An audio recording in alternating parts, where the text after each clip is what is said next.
Good afternoon, everybody, and welcome to the press briefing of the Kosovo Specialist Chambers, where we aim to provide journalists with an update on the latest developments at the court and the opportunity to ask questions. In the trial of Hashim Thaçi, Kadri Veseli, Jakub Krasniqi, and Recep Selimi, the trial panel on 2nd September issued a further order on the scheduling of the defense case.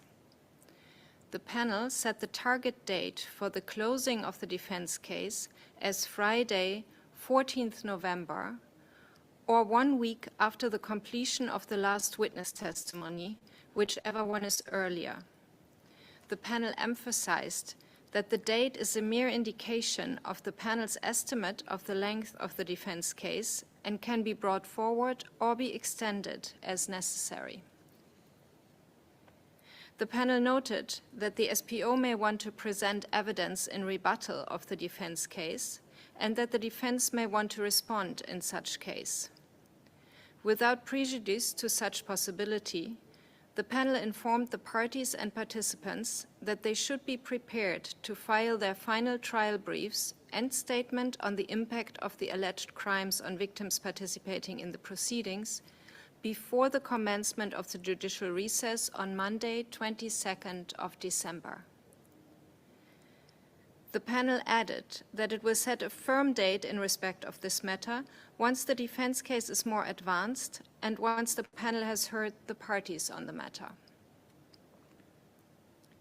The panel recalled that the Thaçi defense submitted that except for one witness, all their witnesses will testify in court either as a live witness or to be present for cross-examination once their written testimony has been submitted.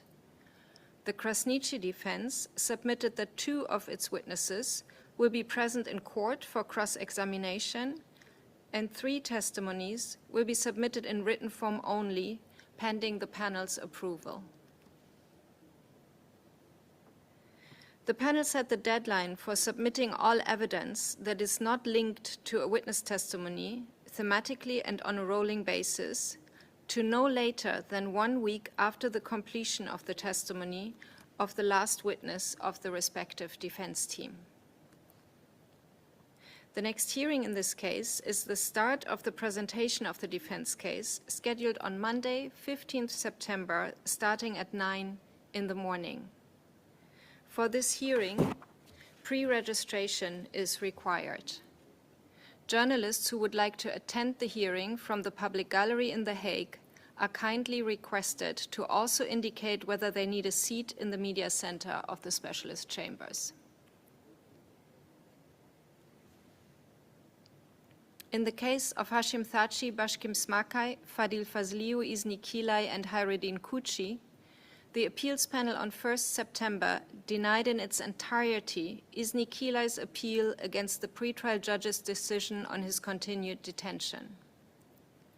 The appeals panel was satisfied that the pretrial judge in her decision had applied the correct standard in line with the practice of the European Convention of Human Rights.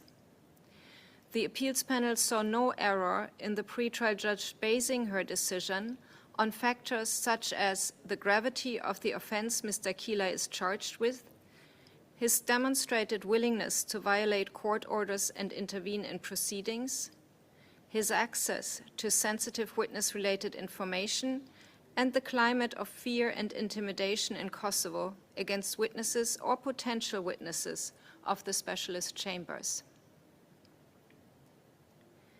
Recalling that the pretrial judge weighed the proportionality of Mr. Kilay's detention against a number of factors, the appeals panel was satisfied that she properly took into account the length of time he spent in detention pending trial when considering that his continued detention remained proportionate at this stage. On 1st September, the appeals chamber granted in part a request by Salih Mustafa to extend the deadline for Mr. Mustafa to file his appeal against the decision by the single judge to impose an interest rate of 8% per year on the amount of the reparations that has not been paid yet. The panel noted that the request was filed several days after the deadline had passed. Nevertheless, out of fairness for Mr. Mustafa, the panel exceptionally considered the request and found that he demonstrated good cause, considering the significance and novelty of the issue. The panel recalled that it is in the interest of justice that parties can file meaningful appellate submissions, and found that the consideration of these issues will contribute to ensuring procedural fairness and thereby give effect to the rights and interests of both the victims and Mr. Mustafa. On that basis, the appeals panel extended the deadline for filing the appeal to 8th September. That was all from me. If there are any questions, I'll be happy to respond.